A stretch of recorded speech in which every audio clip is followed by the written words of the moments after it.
पहले आएं और वचनों का अध्ययन करें कि वो इसकी तुलना कर सके और देख सके कि यह सत्य है या नहीं। उसने इसे लिया सत्य को पुराने नियम के द्वारा। अब पौलुस पुराने नियम का विद्वान था, यह कितने जानते हैं। उसे अपने समय के श्रेष्ठ विद्वानों में से एक गमलीएल, जो उत्कृष्ट विद्वान के नीचे पढ़ा लिखा हुआ था, और पौलुस पुराने नियम को जानता था।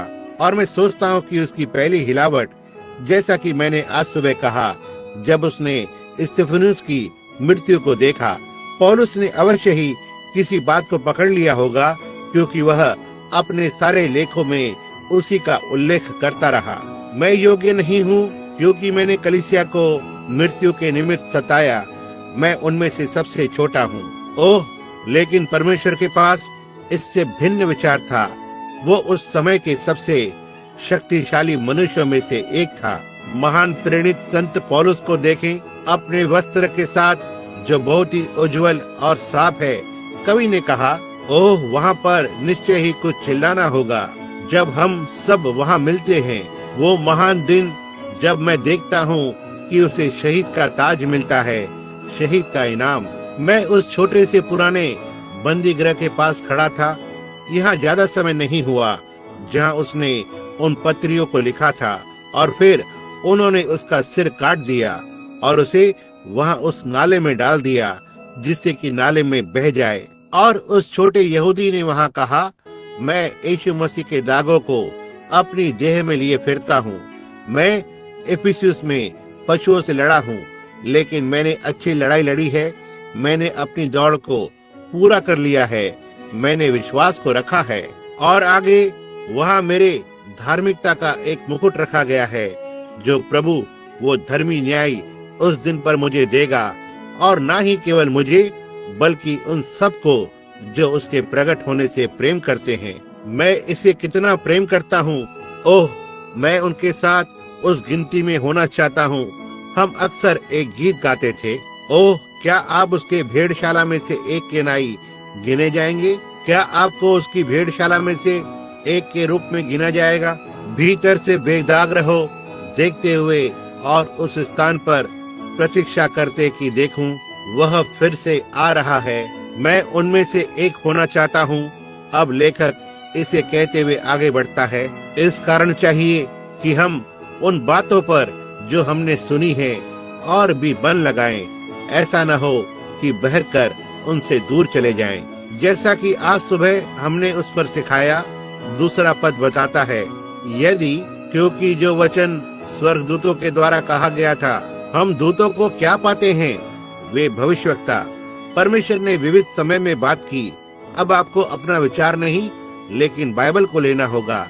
अब पहला अध्याय पहला पद। पूर्व युग में परमेश्वर ने बाप दादाओं से थोड़ा थोड़ा करके और विविध तरह से भविष्यवक्ताओं के द्वारा बातें करके अब वह यहाँ पर जाता है और फिर से कहता है, क्योंकि यदि दूतों के द्वारा बोला गया वचन स्थिर रहा था। और दूत का क्या अर्थ होता है? संदेशवाहक।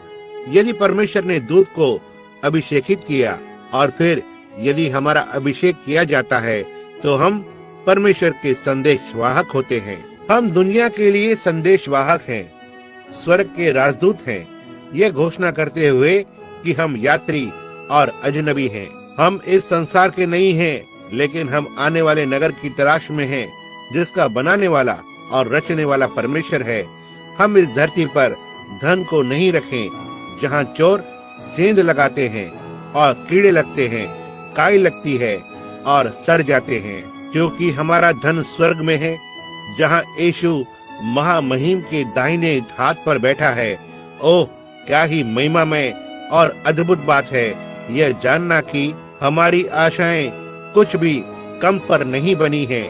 यीशु के लहू और धार्मिकता से जब मेरे प्राण के इर्द गिर्द से रास्ते को देते हैं, फिर वह मेरी सारी आशा है और बनी रहेगी।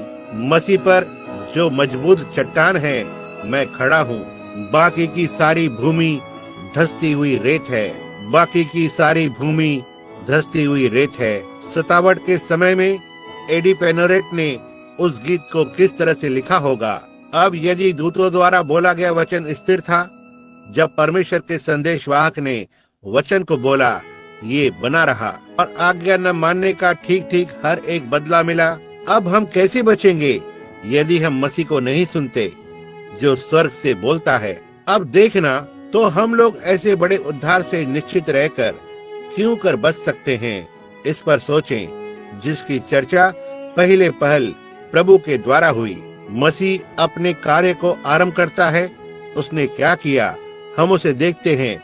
वो कैसे नम्र, दीन, किस तरह से वह एक धर्म ज्ञानी की नाई एक महान विख्यात व्यक्ति नहीं था, लेकिन वह नम्र, दीन, सज्जन था। वह एक जबरदस्त प्रचारक नहीं था। उसकी आवाज रास्ते में नहीं सुनी गई थी, लेकिन यूहन्ना गरजते हुए सिंह की नाई आगे गया। वो एक प्रचारक था। यीशु आगे गया, ना ही गरजते हुए सिंह की नाई, लेकिन परमेश्वर उसके साथ कार्य कर रहा था। वचन की पुष्टि करते हुए परमेश्वर मसीह के साथ था। पेंटिकॉस्ट के दिन पतरस ने कहा, हे इजराइल के लोगों और तुम जो यहूदिया में रहते हो, नासरत का यीशु तुम में से परमेश्वर का स्वीकृत मनुष्य है। चिन्हों और चमत्कारों और अद्भुत कार्यों के द्वारा जो परमेश्वर ने उसके द्वारा तुम सब के बीच में किए, जिसके तुम सब गवाह हो। देखो कि कैसे उसने इसे उन पर बात को डाला। तुम्हें उसे जानना चाहिए। यीशु ने कहा, तुम ढोंगी हो। कहा, तुम बाहर जाकर और सूरज को देखते हो और तुम, ये लाल है और नीचा होता है। तुम कहते हो ये खराब मौसम होने वाला है, और यदि ये प्रकाशमान और उजला होता है या इत्यादि, तुम कहते हो मौसम अच्छा रहने वाला है। कहा, आप आकाश को परख सकते हो, लेकिन समय के चिन्हों को तुम नहीं समझ सकते, क्योंकि यदि तुम मुझे जानते होते तो तुम मेरे दिन को जानते। ओह, वह आज रात को क्या चिल्लाता, किस तरह से उसका आत्मा उसके प्रचारकों के जरिए से चिल्लाता। वो घड़ी नजदीक है। हम परखते हैं, हम परमाणु बमों को देखते हैं। हम जानते हैं कि क्लार्क गैबल की जगह कौन लेने जा रहा है और कौन ऐसा वैसा या इत्यादि करने जा रहा है, या उपराष्ट्रपति कौन होगा। हम इसमें रुचि को रखते हैं, लेकिन हम समय के चिन्हों को नहीं समझ सकते। हम अंत में हैं। यह क्या है? हम इन चीजों में बहुत दिलचस्पी रखते हैं। टेलीविजन की अगली श्रृंखला क्या होगी, सुसी क्या करने जा रही है, या उस महिला का नाम क्या है, और ऑर्थर गॉडफ्रे कहाँ जा रहे हैं। अगली बार वो किस प्रकार की हंसी मजाक से प्रभावित करने जा रहा है। हमने मसीही की नाई हमारे दिमाग को ऐसे बेहुदा बातों से भर दिया है, जबकि हमें कहीं तो प्रार्थना में होना चाहिए और बाइबल का अध्ययन करना चाहिए, ताकि उसके चिन्हों को जाने जिसमें हम रह रहे हैं। ये क्या करता है? बहुत सी बार कमजोर पुलपिट होता है। ये सही है, जो नीचे आकर और सुसमाचार के सत्य को नहीं लाते हैं। आने वाले दिनों में हमें इसका उत्तर देना होगा। हमें किसी भी चीज को अनदेखा नहीं करना चाहिए, और लोग जैसा कि हम यहाँ इस ब्रैनम टैबरनेकल में हैं, ताकि चिन्हों और अद्भुत कामों और पुनरुत्थित मसीह की सामर्थ्य को देखें, और फिर इसे जानना कि हम हमारे समय को अन्य बातों पर लगाएं और प्रभु यीशु की आवाज को सुनने से अनदेखा करेंगे। हम कैसे बच निकलेंगे यदि हम इतने महान उद्धार को अनदेखा करते हैं? तीसरा पद या चौथा पद, यहीं पर हमने आज सुबह चौथे पद पर समाप्त किया। परमेश्वर भी उनकी गवाही को दे रहा है। ओह प्रभु, परमेश्वर उनकी गवाही को दे रहा है। वचन को ध्यान से सुनना, दोनों चिन्हों के साथ, चमत्कार और विविध अद्भुत कार्यों के साथ। विविध अद्भुत कार्य क्या है? विविध क्या है? विविध का अर्थ होता है बहुत से अद्भुत कार्यों के साथ परमेश्वर ने गवाही दी। हे परमेश्वर, मैं विश्वास करता हूँ कि यह आपके हृदय के अंदर उतर जाए। सुनना, मैं आपके पास्टरों में से एक हूँ, यहाँ पर भाई नेविल के साथ। मैं चाहता हूँ कि आप इसे लिख कर ले लें। बाइबल ने कहा, यदि तुम्हारे बीच में कोई उठ खड़ा होता है और वह ऐसा और ऐसा कहता है और ये बात पूरी नहीं होती, इसकी न सुनना, क्योंकि मैंने नहीं बोला है। परंतु यदि वो मेरे नाम से बोलता है और जो कुछ वह कहता है वह पूरा हो जाता है, तो इसकी सुनना। आमीन। क्योंकि मैं उस भविष्यवक्ता या प्रचारक के साथ हूँ, चाहे वो कुछ भी हो। यदि वो जो कहता है वह पूरा होता है तो उसकी सुनो। अब मित्रों, आइए हम उसकी सुने। पवित्र आत्मा हमारे बीच में बोल रहा है, विविध चमत्कार और चिन्ह और अद्भुत कार्यों को दिखाते हुए। आइए इसे ऐसे ही न जाने दें जैसे ये बस सामान्य बात घटित हो रही हो। आइए याद रखें कि यह यीशु मसीह है, वो कल, आज और हमेशा एक सा है। उसके वचन की पुष्टि करते हुए हमें अवश्य ही इसे करना है। ओह, कृपया ऐसे करें। ध्यान दें, हर एक चीज को दूसरे स्थान पर होने दें, यहाँ तक आपका घर, आपका पति, आपकी पत्नी, आपके बच्चों को भी। जो कुछ भी ये हो, इसे दूसरे स्थान पर रखें। परमेश्वर को पहला स्थान दें। आप कहते हैं, भाई ब्रैनम, मेरे बच्चों से भी ऊपर, किसी भी चीज से ऊपर परमेश्वर को पहला स्थान दें, उसे पहले होने दें। एलिया एक दिन पहाड़ से नीचे उतरा। वह एक दूत था, एक संदेशवाहक, परमेश्वर का संदेशवाहक, अभिषिक्त। और उसने एक विधवा स्त्री को 2 लकड़ियों को उठाते हुए देखा। उसने कहा, जाओ मेरे लिए कुछ रोटी को बनाओ और मेरे लिए थोड़ा पानी लाओ। और उसने कहा, जैसे तुम्हारा प्राण जीवित है, मेरे पास बस कुछ ही रोटी है या पर्याप्त गेहूं का आटा है, कुछ छोटी सी रोटी को बनाने के लिए, और मेरे पास बस इसमें डालने के लिए पर्याप्त तेल है, इसे मिला सकूं खस्ता करने के लिए, और मैं 2 लकड़ी को ले रही हूँ। पुराने समय का ऐसा तरीका होता था। यह भारतीय तरीका है। लकड़ी को एक दूसरे पर आड़ा तिरछा रखकर बीच से जलाते हैं और इसमें लकड़ियां डालते रहते हैं। इस प्रकार से बहुत सी आग सुलगाते हैं। कहा, और मैं अपने लिए और मेरे लड़के, मेरी बच्ची के लिए उस छोटी सी रोटी को बनाने जा रही हूँ, और हम इसे खाकर और मरने जा रहे हैं। वहाँ 3.5 वर्षों से अकाल पड़ा था, कहीं भी पानी नहीं था।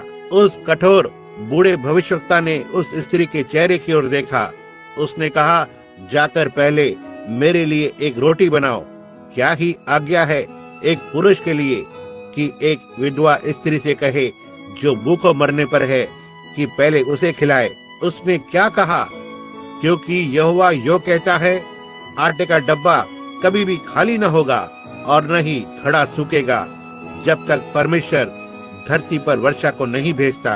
पहले परमेश्वर, उसने भीतर जाकर उस छोटी सी रोटी को पकाया और आकर इसे भविष्यवक्ता को दिया।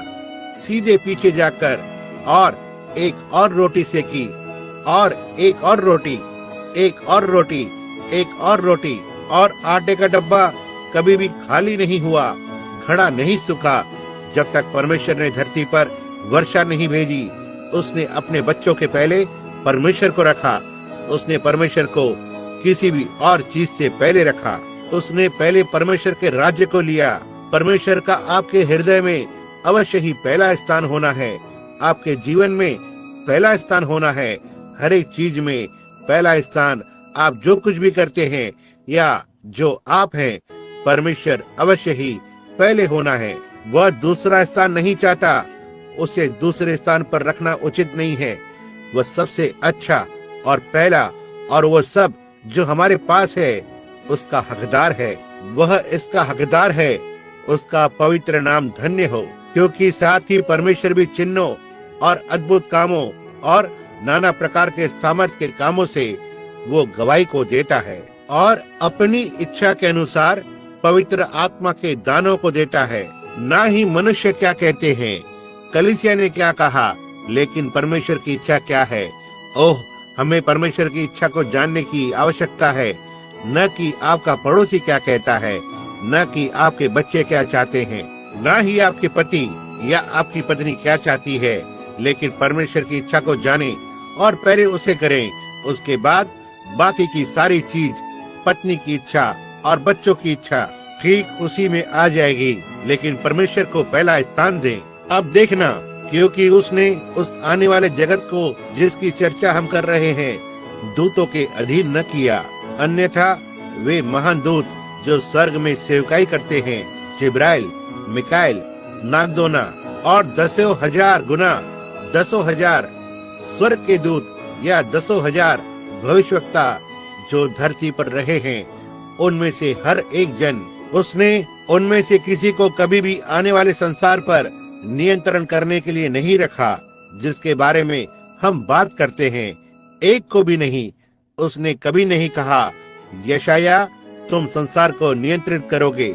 उसने संसार को कभी भी एलिया के अधीन नहीं किया, न तो उसने इसे जिब्राइल के सामने रखा या किसी दूत के, न ही किसी सेवकाई करने की आत्मा के सामने रखा।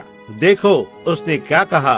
पौलुस अब भी मसीह को ऊंचा कर रहा है, जिसके विषय में हम बोलते हैं। वरन किसी ने कहीं यह गवाही दी है कि मनुष्य क्या है कि तू उसकी सुधि लेता है, या मनुष्य का पुत्र क्या है कि तू उससे भेंट करे। तूने उसे स्वर्गदूतों से कुछ ही कम किया। तूने उस पर महिमा और आदर का मुकुट रखा और उसे अपने हाथों के कामों पर अधिकार दिया। अब यदि आप इसे पढ़ना चाहते हैं तो यह भजन संहिता 8:4-6 में है। दाऊद बोल रहा है।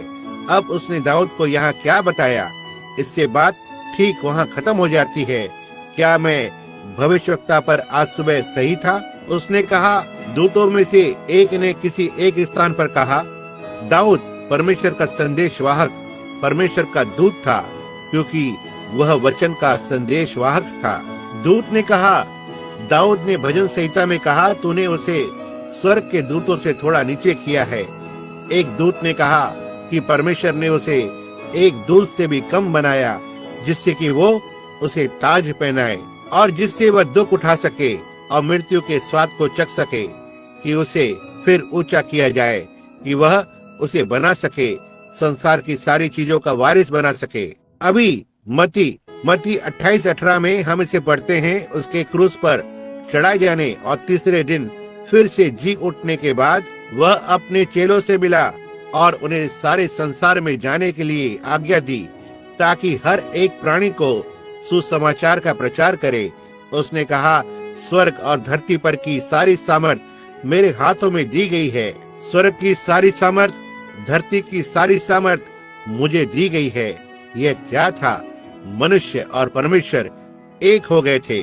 लोगोस देहधारी हुआ था और मारा गया था और हमारे धर्मीकरण के लिए फिर से जी उठा, और तब वो अभिषिक्त इमैनुएल था, हमेशा और हमेशा के लिए।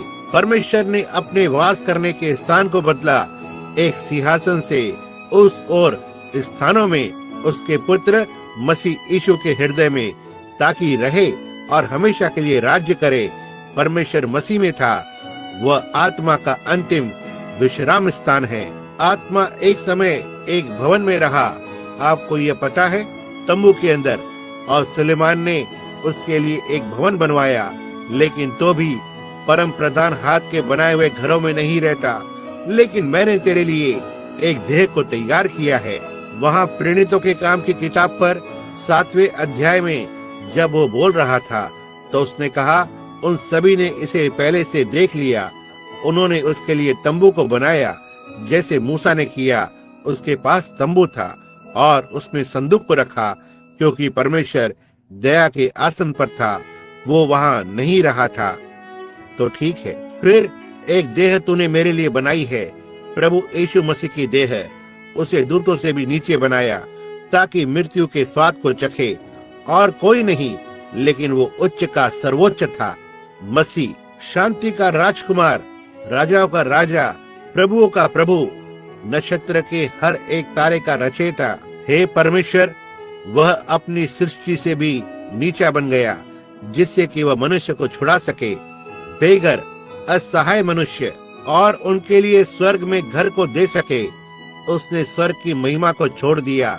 उसने सबसे सर्वोच्च नाम को छोड़ दिया, जिसे बुलाया जा सकता था, और जब वह धरती पर था तो मनुष्य ने उसे सबसे गिरे हुए नाम को दिया, जो वे उसे दे सकते थे। कहा, वो आरंभ से एक नाजायज बालक था, एक चरनी में जन्मा, एक बैल के जुए की पीठ पर के फटे कपड़ों में लिपटा हुआ। न ही जाने के लिए स्थान था, न ही जाने के लिए घर था, और उसे बाल जबुल बुलाया गया। शैतानों का मुखिया, उसके साथ दुर्व्यवहार किया गया, उस पर थूका गया, उसका मजाक उड़ाया गया, वह ठुकराया गया और सबसे नीचे स्थानों में चला गया और अपमानित किया गया। वेश्याओं का सबसे घिनौना यही है जो मनुष्य ने उसके साथ किया। लेकिन परमेश्वर ने उसे इतना ऊंचा उठाया कि उसे स्वर्ग को देखने के लिए नीचे देखना पड़ा। मनुष्य ने उसे सबसे नीचा स्थान दिया, उसे सबसे गंदा स्थान, सबसे गिरा हुआ नाम दिया। परमेश्वर ने उसे उठाया और उसे सर्वोच्च स्थान दिया और सर्वोच्च नाम को दिया। यही वो अंतर है जो मनुष्य ने परमेश्वर के पुत्र के साथ किया और परमेश्वर ने जो परमेश्वर के पुत्र के साथ किया। वह नीचे गिर गया जिससे कि हमें ऊंचा उठाया जा सके। वह हम बन गया जिससे कि हम उसके अनुग्रह में से होते हुए वो बन जाएं। वह बेघरों के पास आया और स्वयं बेघर हो गया जिससे कि हमारे पास एक घर हो सके। वह बीमारों के पास आया और आप ही रोगी हो गया था जिससे कि हम चंगे हो जाएं। वह पापी के पास आया और खुद पाप बना जिससे कि हम बच सकें। कोई आश्चर्य नहीं कि वह ऊंचा उठाया गया था। कोई आश्चर्य नहीं कि वह वही है जो वो आज रात है। परमेश्वर ने उसे ऊंचा किया और स्वर्ग और धरती की सारी सामर्थ उसी को दी गई है। जब उसका धरती पर का कार्य समाप्त हो चुका था, यहाँ धरती पर वह धरती पर आया। जैसे ही उसने समाप्त किया, भोर के तारे ने उसे परमेश्वर का पुत्र घोषित किया। उसने हर शैतान को हिला दिया जो उसके संपर्क में आया। प्रभु का नाम धन्य हो। उसकी उपस्थिति में शैतान कांपते और थरथराते थे और दया की भीख मांगते थे। जी हाँ श्रीमान, सारा नरक जानता था कि वो कौन था। वो नम्रता से चला। बरसात की रात को उसके पास सिर रखने की जगह नहीं थी।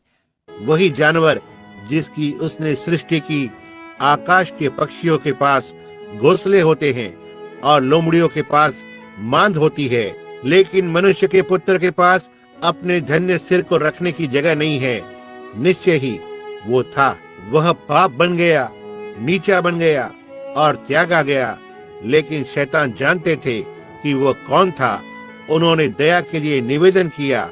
उन्होंने कहा, तुम हमारा समय आने से पहले हमें पीड़ा देने क्यों आते हो? और जबकि प्रचारक उसे बाल-जबूल, भविष्य बताने वाला कहकर बुलाते थे, शैतान उसे जीवित परमेश्वर का पुत्र कहकर बुलाते और दया की भीख मांगते थे। ओह, हम कैसे केवल 1 मिनट रुक सकते? कुछ भी हो, तुम हो कौन? तुम्हारे पास जो काम है उसका क्या मतलब है? या उस छोटे से घर का क्या मतलब है जो हमारा है? हमारे पास जो कार है उसका क्या मतलब है? सुंदर छोटी लड़की, तुम नन्ही सी चीज, वह नन्ही सी दिखने वाली, अब तुम में क्या है?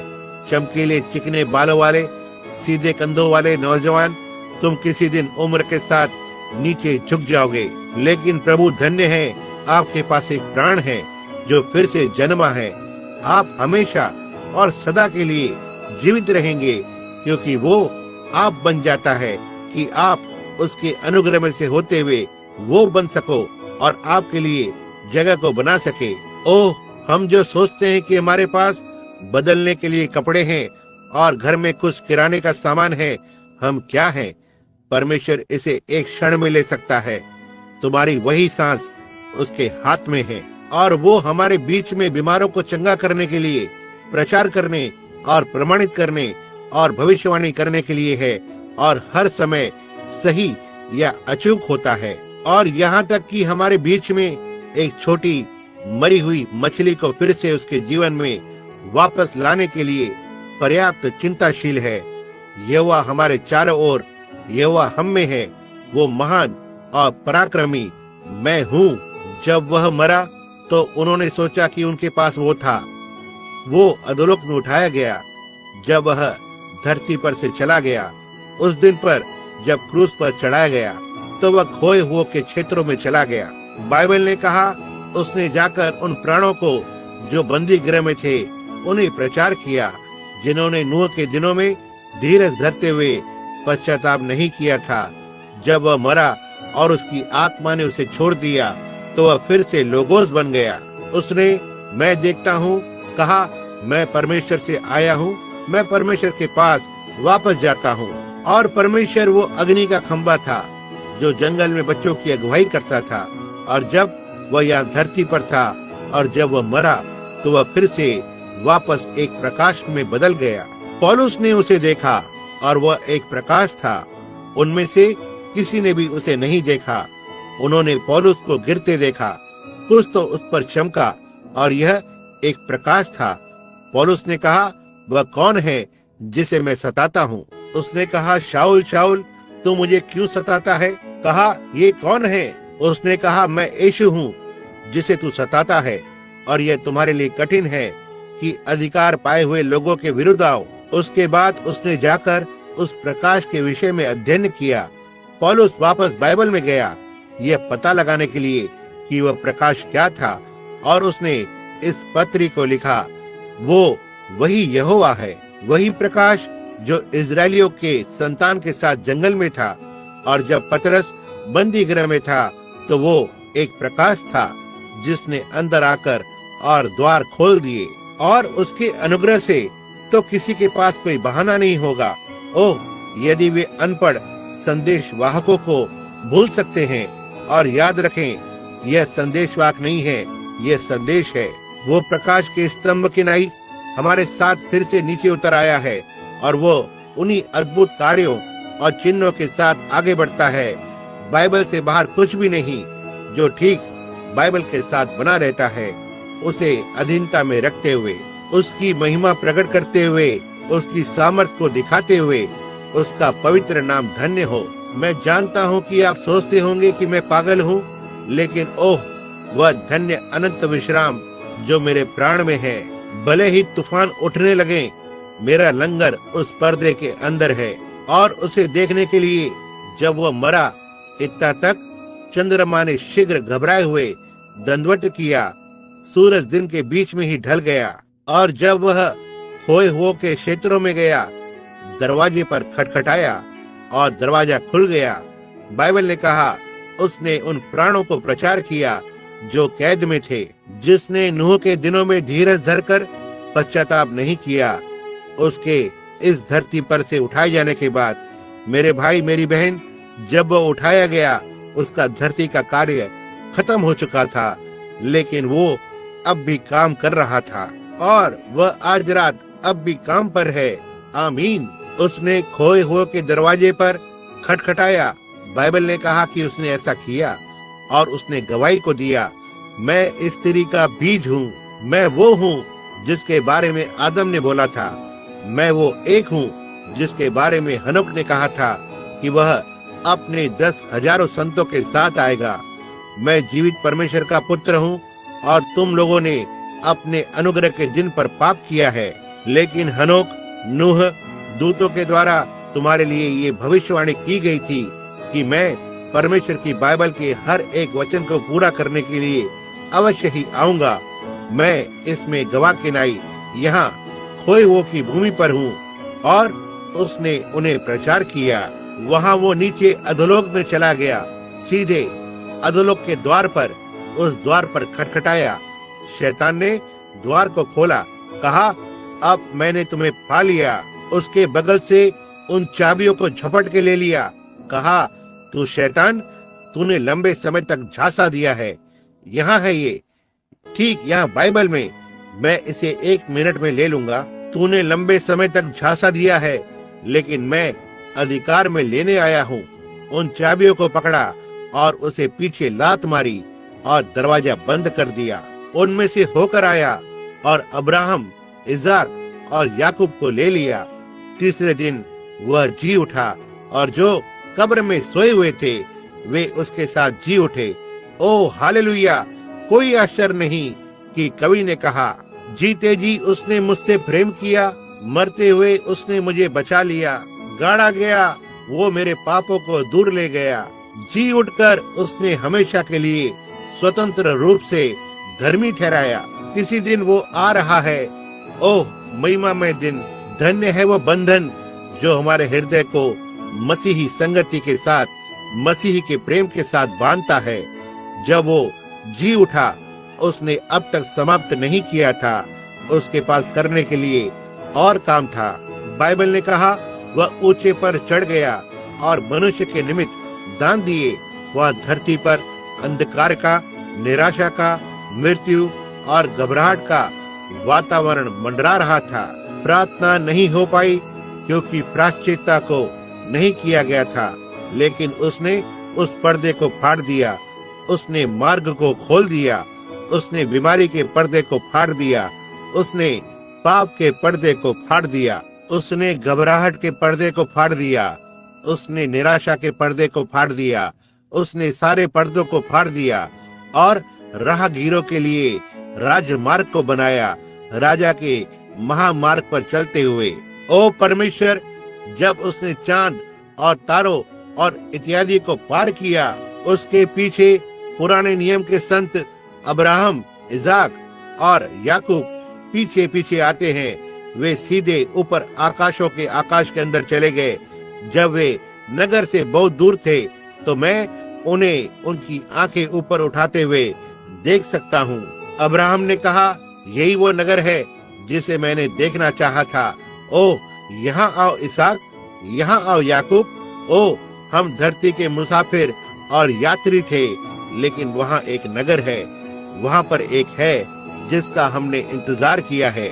और बाइबल ने कहा कि वे जोर से चिल्लाए, हे सनातन के द्वारों, सिर ऊंचे करो और तुम ऊंचे हो जाओ, क्योंकि महिमा का राजा प्रवेश करेगा। और फाटकों के पीछे के दूतों ने यहाँ इन दूतों की ओर वापस चिल्लाया और कहा, यह महिमा का राजा कौन है?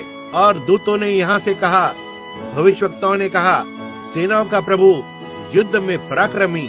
और उन्होंने बटन को दबाया और बड़ा दरवाजा खुल गया। ठीक मार्गों के बीच में से होते हुए वो आता है, जय पाने वाला, विजेता। पुराने नियम के संत उसके पीछे पीछे चल रहे थे। सिंहासन पर बैठ गया, कहा, पिता, यहाँ है वे आपके हैं। उसने कहा, यहाँ चढ़कर और बैठ जाओ, जब तक मैं तेरे सारे शत्रुओं को तेरे पांव की चौकी न कर दूं। जैसा कि हम पढ़ते हैं, हम पाते हैं कि यहाँ पर वचन में है। तो ठीक है, सुनना। अब जबकि हम इस 8वें पद पर हैं, उसके बाद उसने सब कुछ उसके पांव के नीचे कर दिया। क्योंकि उसने सब कुछ उसके अधीन कर दिया, तो उसने कुछ भी रख न छोड़ा जो उसके अधीन न हो। पर हम अब तक सब कुछ उसके अधीन नहीं देखते। यही मृत्यु है, हम मृत्यु को नहीं देखते। फिर भी क्योंकि हम अब भी मर रहे हैं, हम मृत्यु को देखते हैं। लेकिन 9वां पद, लेकिन हम यीशु को देखते हैं। आमीन। सुनना, हम यीशु को, जो स्वर्गदूतों से कुछ ही कम किया गया था, मृत्यु का दुख उठाने के कारण महिमा और आदर का मुकुट पहने हुए देखते हैं, ताकि परमेश्वर के अनुग्रह से हर एक मनुष्य के लिए मृत्यु का स्वाद चखे। उसे क्यों दूतों से कम बनाया गया, जिससे कि वह मृत्यु का स्वाद चख सके। उसे मरना था, उसे मरने के लिए आना था। यहाँ देखो मित्र, नहीं, इसे कभी न भूलें। जब यीशु पहाड़ी पर चलकर जा रहा था, तो उसके सिर के ऊपर मृत्यु भिनभिना रही थी। आइए हमारे यरूशलेम की तस्वीर को लें, 2000 वर्ष पहले की, और आप भला इसे कैसे ठुकरा सकते हैं? मैं रास्ते पर से आने वाली आवाज सुनता हूँ। यह क्या है? यह किसी चीज के टकराने की आवाज है।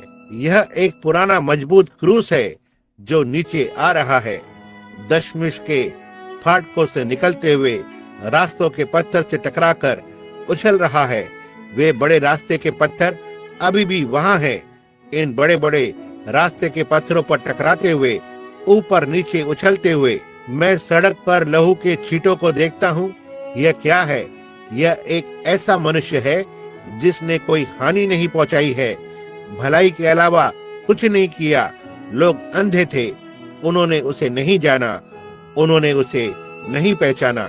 आप कहते हैं अंधे? क्या उनके पास उनकी दृष्टि हो सकती है? आपके पास अब भी आपकी दृष्टि हो सकती है और आप अंधे हो सकते हैं। आप यह विश्वास करते हैं? बाइबल ऐसा कहती है। दोतान में वहाँ एलिशा याद है, उसने वहाँ पर जाकर और लोगों को अंधा किया और कहा, अब मेरे पीछे आओ। वे उसके प्रति अंधे थे और लोग आज रात अंधे हैं। कोई तो एक कलीसिया जो दैविक चंगाई में विश्वास नहीं रखती, एक बार मेरे पास आकर और कहा, मुझे अंधा करो, मुझे अंधा करो। यह भाई राइट के घर पर हुआ था। कहा, मुझे अंधा करो। कहा, पौलुस ने एक समय एक व्यक्ति को अंधा किया। कहा, मुझे अंधा कर दो। मैंने कहा, मित्र, शैतान इसे पहले ही कर चुका है, तुम पहले से ही अंधे हो, निश्चय ही तुम हो। उसने कहा, इस छोटी बच्ची को चंगा करो और मैं आप पर विश्वास करूंगा। मैंने कहा, उस पापी को बचाओ और मैं तुम पर विश्वास करूंगा। निश्चित रूप से। ओह, उसने बोला, उसे विश्वास करना होगा। मैंने कहा, यहाँ वही बात है, इसे परमेश्वर के सर्वश्रेष्ठ अनुग्रह के जरिए से आना है। शैतान, इस दुनिया के ईश्वर ने लोगों की आंखों को अंधा कर दिया है। उनके पास आंखें हैं, लेकिन वे देख नहीं सकते। बाइबल ने कहा, यहाँ वो था, रास्ते पर जाते हुए, सड़क पर लहूलुहान पैरों के निशान घसीटते हुए, वो मृत्यु की मधुमक्खी उसके चारों ओर डंक मार रही थी, उस पर भिनभिना रही थी, बस थोड़ी ही देर में और मैं तुम्हें पालूंगी। वो कमजोर पड़ने लगा था, पानी के लिए प्यासा था। मुझे एक बार गोली लगी थी, यहाँ मैदान में पड़ा हुआ था, लहू बस मुझ में से बह रहा था। मैं पानी के लिए चिल्लाने लगा और मेरे मित्र ने दौड़कर और अपनी टोपी लेकर और इसे पानी में डाल दिया। पुराना रुका हुआ पानी में जल के कीड़े थे। वो वहाँ पर आया और मैंने अपना मुंह खुला रखा। उसने उसे निचोड़ा, क्योंकि लहू फव्वारे की तरफ बह रहा था जहाँ मुझे बंदूक से गोली मारी गई थी। प्यासा, तब मैं समझता हूँ कि मेरा प्रभु अवश्य ही किस तरह से रहा होगा। उस सुबह लहू बहने के बाद 9 बजे से लेकर शाम के 3 बजे तक उसका सारा लहू निकल रहा था। मैं उसका वस्त्र देखता हूँ, पहले उस पर छोटे छोटे धब्बे की तरह थे और वे सारे धब्बे बड़े होने लगते हैं और एक साथ आकर एक बड़ा सा लहू का धब्बा बनाते हैं। जैसे जैसे आगे चलने लगा, उसके पैर पर लगने लगता है। यह इमैनुएल का लहू था। ओह, धरती इसके योग्य नहीं थी, लेकिन जैसे जैसे वह ऊपर जाता है, यह मधुमक्खी उसके चारों ओर डंक मारती है। इसने क्या किया? इसने अतः उसे डंक मार दिया। लेकिन भाई, कोई भी जानता है कि कोई कीड़ा या मधुमक्खी यदि वह आपको एक बार डंक मार दे तो उसके डंक मारने का काम समाप्त हो जाता है। यह अब और डंक नहीं मार सकती, क्योंकि जब वह छोड़कर जाती है तो इससे अपने डंक को बाहर निकाल देती है। यही कारण है कि परमेश्वर को देहधारी होना था। उसने मृत्यु के डंक को अपनी देह में ले लिया और डंक को मृत्यु में से बाहर खींच लिया। प्रभु का नाम धन्य हो। मृत्यु भिनभिना सकती है और डंक मार सकती है, लेकिन यह आपको हानि नहीं पहुंचा सकती। पौलुस, जब उसने महसूस किया कि मधुमक्खी उसके चारों ओर भिनभिना रही है, मृत्यु सीधे आ रही है, उसने कहा, हे मृत्यु, तेरा डंक कहाँ है? वह कलवरी की ओर इशारा कर सकता था, जहाँ इसे इमैनुएल के देह में छोड़ दिया था। तेरी विजय कहाँ है? लेकिन परमेश्वर का धन्यवाद हो, जिसने हमारे प्रभु यीशु मसीह के द्वारा हमें जयवंत करता है। जी हाँ, हम सारी चीजों को नहीं देखते हैं, लेकिन हम यीशु को देखते हैं, जिसे दूतों से थोड़ा कम बनाया गया था, मृत्यु का दुख उठाने के कारण। क्योंकि जिसके लिए सब कुछ है और जिसके द्वारा सब कुछ है, उसे यही अच्छा लगा कि जब वह बहुत से पुत्रों को महिमा में पहुंचाए तो उनके उद्धार के कर्ता को दुख उठाने के द्वारा प्रधान ठहराए। केवल एक ही तरह से वह हमारे उद्धार का कप्तान बन सकता है, उसे दुख उठाना था। इन सुंदर से शब्दों को अब यहाँ सुनना, अब सुनना, क्योंकि पवित्र करने वाला और जो पवित्र किए जाते हैं सब एक ही मूल से हैं। ओह, क्या आप वहाँ दाखलता और डाली को नहीं देखते हैं? सब एक हैं। इसी कारण वह उन्हें भाई कहने से नहीं लज्जाता। देखा क्यों? सुनना अगला पद, पर कहता है कि मैं तेरा नाम अपने भाइयों को सुनाऊंगा, सभा के बीच में मैं तेरी स्तुति गाऊंगा। और फिर यह कि मैं उस पर भरोसा रखूंगा, और फिर यह कि देख, मैं उन लड़कों सहित जिसे परमेश्वर ने मुझे दिए। इसलिए जबकि लड़के मांस और लहू के भागी हैं, तो वह आप भी उनके समान उनका सहभागी हो गया, ताकि मृत्यु के द्वारा उसे, जिसे मृत्यु पर शक्ति मिली थी, अर्थात शैतान को नष्ट कर दे, और उन्हें छुड़ा ले जितने, क्योंकि मृत्यु के भय के मारे हमेशा दासत्व में फंसे थे, उन्हें छुड़ा ले। मनुष्य हमेशा मृत्यु से डरा है। मसीह पाप बन गया, नीचा हो गया, ताकि मृत्यु को अपने ऊपर ले ले, और उसे हमारा भाई कहलाने में लज्जा नहीं आती, क्योंकि जैसे उसकी भी परीक्षा हुई वैसे ही हमारी परीक्षा होती है। और वह सकता है एक बिचवाई का सही प्रकार हो सकता है, क्योंकि वह उसी तरह की परीक्षा में खड़ा था जैसे आप खड़े होते हैं, और उसने आपका स्थान ले लिया, यह जानते हुए कि आप इसे स्वयं से नहीं ले सकते। इसलिए क्या आप नहीं देखते भाइयों बहनों, सारी चीजें अनुग्रह है, यह सब अनुग्रह है। वैसे भी यह वह नहीं है जो आप करते हैं, यह तो वो है जो उसने आपके लिए पहले से ही कर दिया है। अब आप अपने उद्धार के योग्य होने के लिए एक काम भी नहीं कर सकते हैं। आपका उद्धार एक दान है। मसीह पाप बन गया जिससे कि तुम धर्मी बन जाओ, और वह हमारे उद्धार के लिए सही प्रकार का एक मुख्य कप्तान है, क्योंकि उसने ठीक वैसे ही दुख उठाया जैसे हम उठाते हैं। उसकी वैसे ही परीक्षा की गई है जैसे हम परीक्षा में होते हैं, और उसे हमारा भाई बुलाए जाने में शर्म नहीं आती, क्योंकि वह जानता है कि हम किस बातों से होकर गुजर रहे हैं। ओह, उसका नाम धन्य हो, क्योंकि वह तो स्वर्गदूतों को नहीं वरन अब्राहम के वंश को संभालता है। ओह प्रभु, वह एक दूत नहीं बना, वह अब्राहम का वंश बन गया, और हम जो मसीह में मरे हुए हैं अब्राहम के बीज को लेते हैं और प्रतिज्ञा के अनुसार वारिस होते हैं। समझे, उसने कभी भी दूत का रूप नहीं लिया, वह कभी दूत नहीं बना, वो एक मनुष्य बन गया, वह अब्राहम का वंश बन गया, और उसके अपने ही शरीर में मृत्यु के डंक को ले लिया, ताकि हमारा परमेश्वर के साथ फिर से मेल मिलाप करा सके। और अब वहाँ पर एक बिचवाई के लिए बैठता है। मेरे प्रभु, हम भला इसे कैसे अस्वीकार कर सकते हैं मित्रों? सुनना, इस कारण उसको चाहिए था कि सब बातों में अपने भाइयों के समान बने, जिससे वह उन बातों में जो परमेश्वर से संबंध रखती है एक दयालु और विश्वास योग्य महायाजक बने, ताकि लोगों के पापों के लिए प्रायश्चित करे, ताकि वह मेल मिलाप करने वाला हो सके। देखो, वहाँ परमेश्वर और मनुष्य के बीच शत्रुता थी, और ना ही मनुष्य। उन्होंने दूतों भविष्यवक्ताओं को भेजा। वे आपकी जगह को नहीं ले सकते थे, क्योंकि उन्हें उनके खुद के लिए प्रार्थना करनी थी। वे जगह नहीं ले सके। तब उसने व्यवस्था को भेजा। व्यवस्था एक पुलिस वाला था जिसने हमें जेल में डाल दिया। यह हमें बाहर नहीं ला सका। उसने व्यवस्था को भेजा। उसने भविष्यवक्ताओं को भेजा।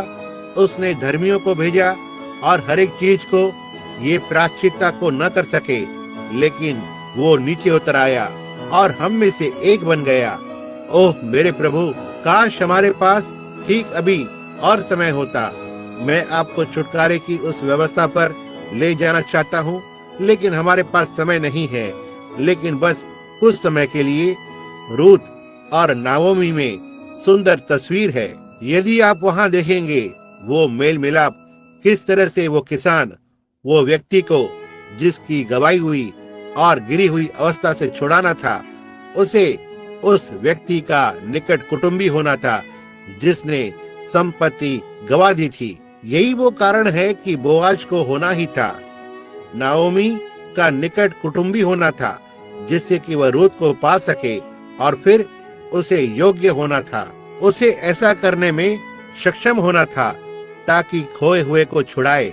और बोआज ने फाटक पर जूता पटक कर आम लोगों के लिए गवाही दी कि उसने नाओमी और उसकी सारी संपत्ति को छुड़ा लिया था, और उसे उसका निकट कुटुंबी होना था।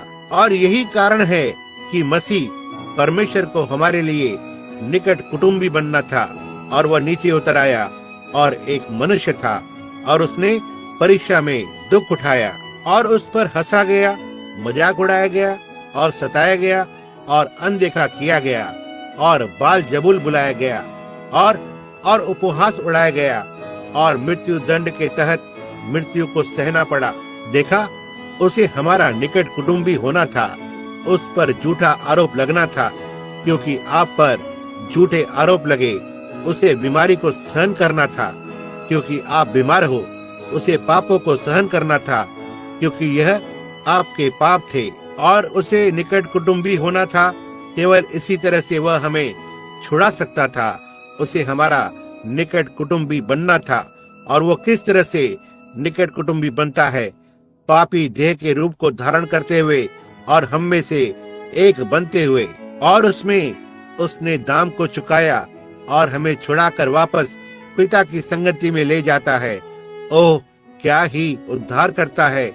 शब्द इसे व्यक्त नहीं कर सकते। क्योंकि जब उसने खुद परीक्षा की दशा में दुख उठाया और वह उनको भी सहारा दे सकता है जिनकी परीक्षा होती है।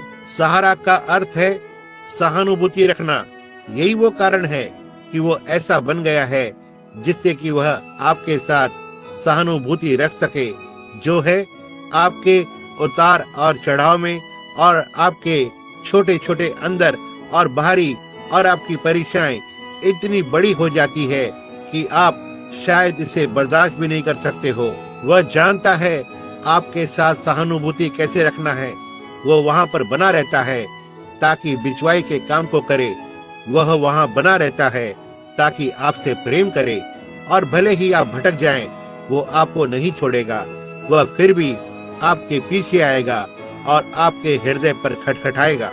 वहाँ इमारत में कोई पीछे हटा हुआ नहीं है, लेकिन क्या पता परमेश्वर हर रोज उनके हृदय पर खटखटाता हो। और वह इसे तब तक करेगा जब तक आप इस धरती पर मरणहार हैं, क्योंकि उसने आपसे प्रेम किया है, उसने आपको छुड़ाया है। कवियों ने कोशिश की है, लेखक कोशिश कर रहे हैं। मनुष्य उस प्रेम के विषय को व्यक्त करने की कोशिश कर रहा है और इसे मनुष्य के व्यक्त करने में नहीं पाया जा सकता है। एक ने कहा, ओह परमेश्वर का प्रेम कितना भरपूर और शुद्ध है, कितना अथाह और गहरा। यह हमेशा के लिए बना रहेगा। संतों और दूतों का गीत। यदि हम स्याही से सागर भरते हैं और चमड़े के समान कागज के आकाश बनाए जाएं, धरती पर की हर एक डंठल एक कलम और हर एक व्यक्ति व्यवसाय से एक लेखक हो, ऊपर परमेश्वर के प्रेम को लिखने के लिए ये समुद्र को सुखा देगा, या क्या वो कागज में पूरा समा पाएगा? भले ही आसमान से आसमान तक फैला हुआ हो, आप कभी भी नहीं समझ पाएंगे। हमारे पास इसे समझने का कोई तरीका नहीं है कि किस तरह से वो महान बलिदान जो उसने किया, नीचे आकर और हमारा परमेश्वर से मेल मिलाप किया। तब उसने वापस जाकर और कहा, अब मैं तुम्हें अनाथ न छोड़ूंगा, मैं फिर से आऊंगा और तुम्हारे साथ रहूंगा, यहाँ तक कि तुम्हारे अंदर रहूंगा संसार के अंत तक। और आज हम यहाँ पर हैं, अंत समय में जी रहे हैं, उसी यीशु के साथ। वही काम, वही चिन्ह, वही अद्भुत काम, वही उद्धार, वही आत्मा, उन्हीं कामों को करते हुए वही सुसमाचार, वही वचन, वही स्पष्टीकरण, वही प्रकटीकरण, हर एक चीज वही। ये हमारे हित के लिए है कि हम इस महान उद्धार को अनदेखा ना करें, क्योंकि हमें किसी दिन हिसाब देना पड़ेगा कि हम परमेश्वर के पुत्र के साथ क्या करते हैं। वह आज रात आपके हाथ में है। पापी पीछे हटे हुए लोगों, आप उसके साथ क्या करने जा रहे हैं? आप कहते हैं तो ठीक है, मैं इसे जाने दूंगा, लेकिन याद रखें आप ऐसा न करें। वह बिल्कुल ऐसा कोई तरीका ही नहीं है। यदि आप एक पापी हैं तो आप इस भवन को छोड़कर वैसे ही बने रह सकते हैं। आप इसे नहीं कर सकते हैं। पिलातुस ने एक रात ऐसा करने की कोशिश की। उसने कुछ पानी मंगवाया और उसने हाथ को धोया, कहा, मेरा इससे कोई लेना देना नहीं है, मैं बस वैसा ही हूँ जैसा इसे कभी देखा ही नहीं। मैंने कभी भी सुसमाचार नहीं सुना, मैं इससे कोई लेना देना नहीं रखना चाहता हूँ। क्या वह इससे अपने हाथों से धो सकता था? वह नहीं कर सका। अंत में आप जानते हैं कि पिलातुस के साथ क्या हुआ? वो अपने दिमाग को खो बैठा और दूर स्विट्जरलैंड में, जहां हम पिछले वर्ष सुसमाचार को प्रचार कर रहे थे, अब एक पुरानी कहानी है जो बताती है कि वहां पर पानी का एक तालाब है जहां हर वर्ष देखने के लिए दुनिया भर से लोग आते हैं। क्रूस पर चढ़ाए जाने के समय पिलातुस उसने खुद को मौत के घाट उतार दिया, आत्महत्या करते हुए इस पानी में कूदकर, और खुद को डुबा दिया। और हर वर्ष उसी दिन पर उस तालाब से नीला पानी उबलने लगता है। यह दिखाता है कि परमेश्वर ने पानी को अस्वीकार कर दिया। पानी कभी भी यीशु के लहू को आपके हाथों से या आपके प्राण से नहीं धो सकता है। वहाँ इसे करने का केवल एक ही तरीका है, वह है इसे अपनी व्यक्तिगत क्षमा के नाई स्वीकार करना और परमेश्वर के साथ मेल मिलाप करना। आइए प्रार्थना करें। स्वर्गीय पिता, हम आज रात आपको वचन के लिए धन्यवाद देते हैं, क्योंकि विश्वास सुनने से और सुनना वचन से होता है। हम आपको यीशु के लिए धन्यवाद देते हैं, और जैसा कि हम इस महान दिन को देखते हैं जिसमें हम रह रहे हैं, किस तरह से चिन्ह और अद्भुत काम होते हैं, हम भला कैसे इन चीजों को जाने देते हैं। परमेश्वर, आज रात इस आराधनालय में लोगों की आंखों को खोले, जिससे कि वे देख सकें और समझ सकें कि हम अंतिम समय में हैं। समय शीघ्रता से निकल रहा है। हमारे पास यहाँ रहने के लिए अधिक समय नहीं है, और हमें यीशु को देखना होगा, और हमें विश्वासघाती समझा जाएगा, क्योंकि कोई बहाना नहीं है। आज सुबह को जब आपने उस मनुष्य के उस महान, अति महान दर्शन को दिया, जो दूर उस ओर देश से आ रहा है, उसे देखने के लिए संदेह की छाया से परे उस व्हील चेयर से उठकर उसकी दृष्टि को प्राप्त करता है। उसके पैर मजबूत बन जाते हैं। वहाँ इस इमारत में से होते हुए आनंदित होता है और परमेश्वर की स्तुति करता है।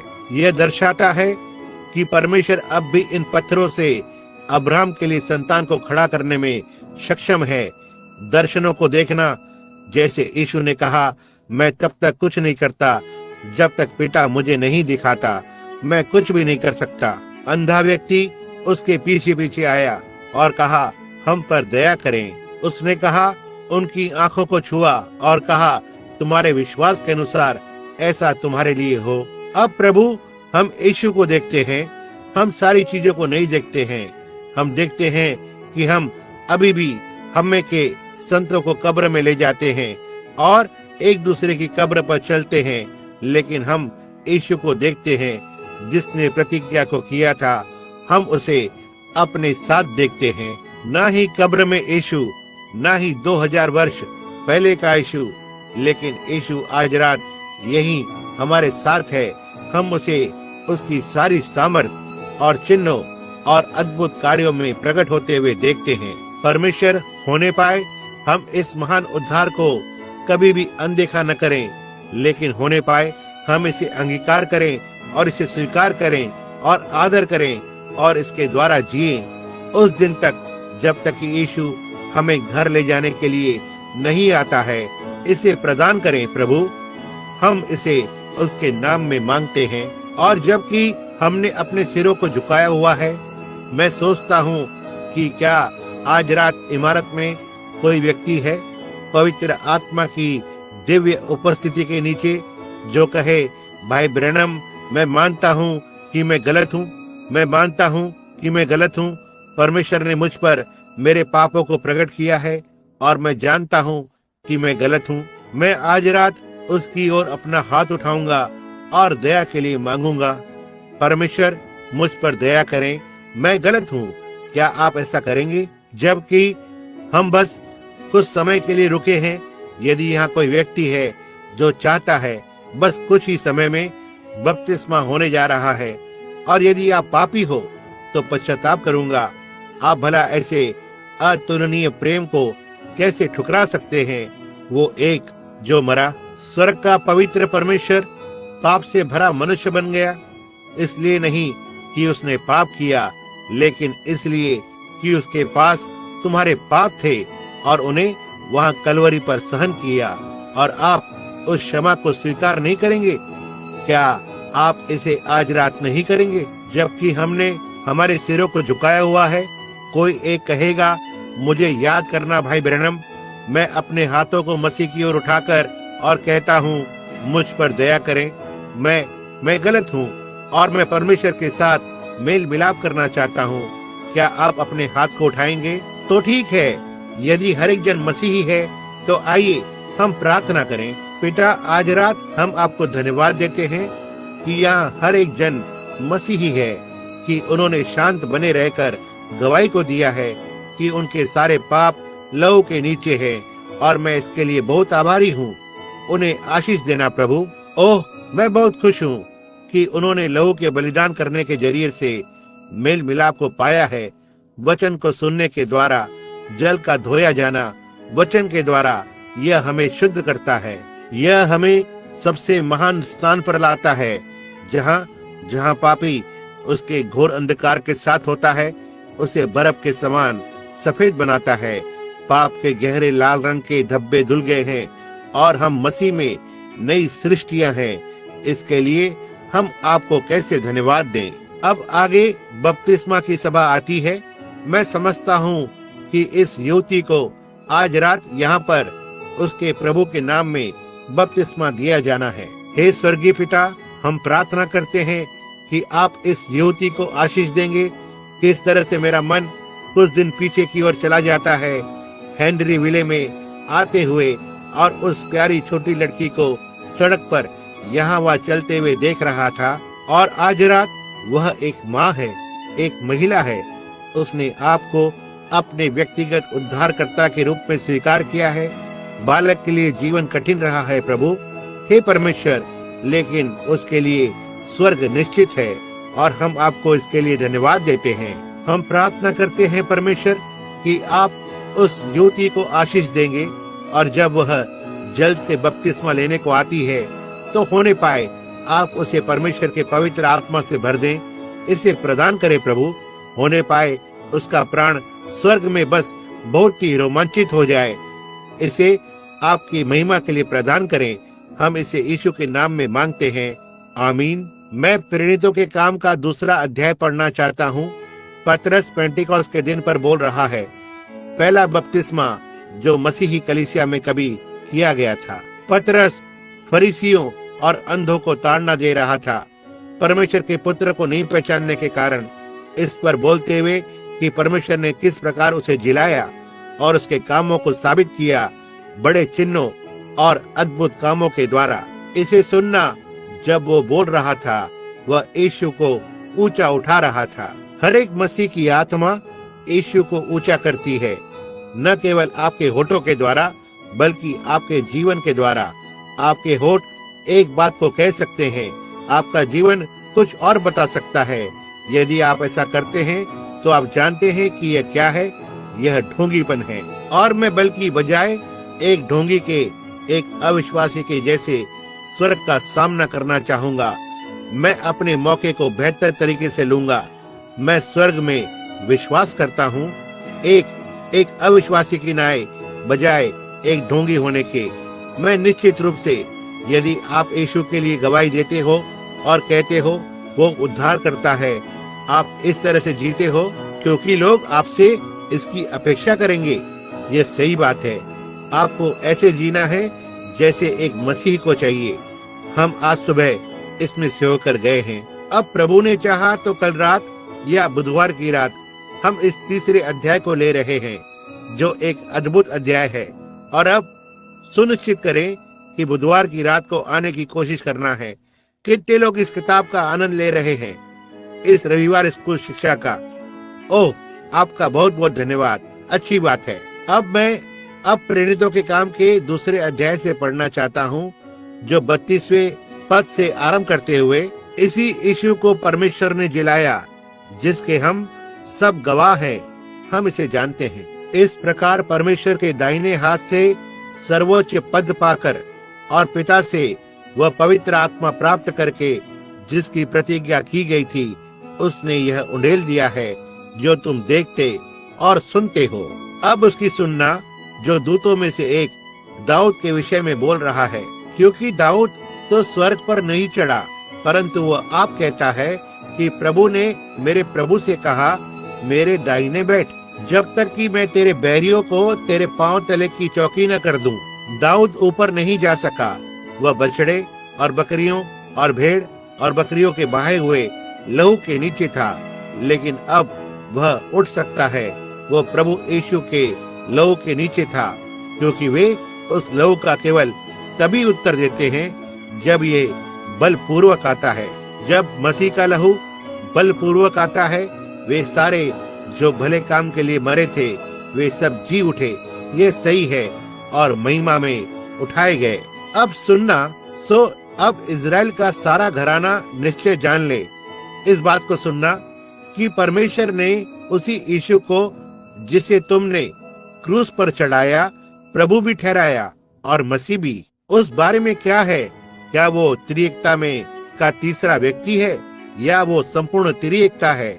वह परमेश्वरत्व दैहिक रूप की सारी संपूर्णता है। तीन परमेश्वर जैसी कोई चीज नहीं है। परमेश्वर वो पिता, परमेश्वर वो पुत्र और परमेश्वर वो पवित्र आत्मा। यह यहाँ तक वचन में भी नहीं है, कहीं नहीं, यह कहीं नहीं है। हमें कभी कहीं भी बपतिस्मा लेने का आदेश नहीं दिया गया था।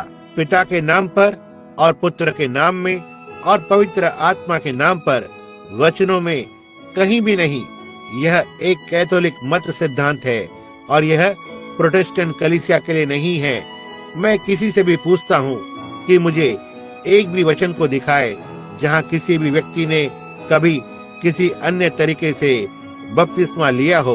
प्रभु यीशु मसीह के नाम को छोड़ आकर इसे मुझे दिखाए और मैं अपनी पीठ पर एक तख्ते को लगाऊंगा। एक ढोंगी और एक झूठा भविष्यवक्ता, एक झूठा शिक्षक और सड़कों पर से होकर जाऊंगा। वहाँ ऐसी कोई चीज नहीं है। इस तरह कभी भी किसी ने बपतिस्मा नहीं लिया था। यह एक कैथोलिक मत सिद्धांत है और न कि प्रोटेस्टेंट सिद्धांत। मत्ती 28:19 आप कहते हैं यीशु ने कहा, इसलिए तुम सारे जगत में जाकर सब जातियों को शिक्षा दो, उन्हें पिता, पुत्र और पवित्र आत्मा के नाम में बपतिस्मा दो। यह सही है, लेकिन नहीं पिता के नाम में, पुत्र के नाम, पवित्र आत्मा के नाम, पिता का नाम, नामों नहीं। पिता एक नाम नहीं है। यह कितने जानते हैं? कितने यहाँ पर पिता हैं? अपने हाथों को ऊपर उठाएं। कितने यहाँ पर पुत्र हैं? अपने हाथ को ऊपर उठाएं। कितने यहाँ पर मनुष्य हैं? अपने हाथ ऊपर उठाएं। तो ठीक है, अब आपका नाम क्या है? न पिता, न पुत्र, न ही मनुष्य। एक बार एक महिला ने मुझसे कहा, जो एक सख्त त्रिदेववादी थी। उसने कहा, भाई ब्रैनम, लेकिन पवित्र आत्मा एक नाम है। मैंने कहा, पवित्र आत्मा एक नाम नहीं है। पवित्र आत्मा वह है जो ये है। ये तो पवित्र आत्मा है, ना ही एक नाम है। यही तो ये है। मैं एक मनुष्य हूँ, लेकिन मेरा नाम मनुष्य नहीं है। मेरा नाम विलियम ब्रैनम है। तो यदि उसने कहा, इसलिए जाकर सब जातियों को शिक्षा दो, उन्हें पिता के और पुत्र के और पवित्र आत्मा के नाम में बपतिस्मा दो, तब पतरस ने 10 दिन बाद कहा, पश्चाताप करो। अब यहाँ इसे सुनना। और जब उन्होंने ये सुना तो तब उनके हृदय छिद गए और वे पतरस और शेष प्रेरितों से पूछने लगे कि हे भाइयों, हम क्या करें? तब पतरस ने उनसे कहा, पश्चाताप करो, तुम में से हर एक और अपने अपने पापों की क्षमा के लिए प्रभु यीशु मसीह के नाम से बपतिस्मा ले और तुम पवित्र आत्मा के दान को पाओगे। तब क्या पतरस ने वो किया जिसे यीशु ने उससे नहीं करने को कहा था? वह गड़बड़ी में नहीं था। हम ही वो हैं जो गड़बड़ी में होते हैं। प्रेरितों के काम 2:38 पर यहूदियों को डुबाकर प्रभु यीशु के नाम में बपतिस्मा दिया गया था। प्रेरितों के काम 8वें अध्याय में हम देखते हैं कि फिलिपुस ने वहां जाकर और सामरियों को प्रचार किया और उन्हें प्रभु यीशु मसीह के नाम में बपतिस्मा दिया, सामरी लोगों को। प्रेरितों के काम 10:49 में पतरस ने अन्य जातियों को प्रभु यीशु मसीह के नाम में बपतिस्मा लेने की आज्ञा दी। पौलुस प्रेरितों के काम 10:5 में वह इफिसुस के ऊपरी तट से होकर गुजरा। उसे चेले मिले वे एक बैप्टिस्ट के चेले थे। हर एक जन बैप्टिस्ट था। वे एक बैप्टिस्ट प्रचारक के नीचे परिवर्तित हुए थे जिसका नाम था अपोलोस। देखो, और वह एक बैप्टिस्ट प्रचारक था और बाइबल के द्वारा सिद्ध कर रहा था कि यीशु ही मसीह था। पौलुस ने कहा, क्या तुमने पवित्र आत्मा को पाया जब से तुमने विश्वास किया? उन्होंने कहा, हम ये जानते भी नहीं कि कोई पवित्र आत्मा भी है। कहा, तो फिर तुमने कैसे बपतिस्मा लिया? उन्होंने कहा, हमें उसी मनुष्य के द्वारा बपतिस्मा दिया गया है जिसने यीशु को बपतिस्मा दिया था। वहाँ पर पानी का कुंड है, यह काफी है। पौलुस ने कहा, यह अब काम नहीं करेगा, आपको फिर से बपतिस्मा लेना होगा। और पौलुस ने उन्हें प्रभु यीशु मसीह के नाम में फिर से बपतिस्मा लेने की आज्ञा दी। उन पर उसके हाथों को रखा और पवित्र आत्मा उन पर उतर आया। सही है। जी हाँ श्रीमान, यही है जो बाइबल ने कहा। यह सही बात है। यह वो घड़ी है, यह एक समय है कि हमें पश्चाताप करना चाहिए। बताएं, जब आप तालाब में तैयार होते हैं, जोर से चिल्लाएं और हम आप तैयार हैं। अच्छी बात है पर्दे को खींचने के लिए। अब प्रभु आपको आशीष दे। जैसे भाई बपतिस्मे की सेवकाई करते हैं, क्या आप सब यहाँ देख सकते हैं?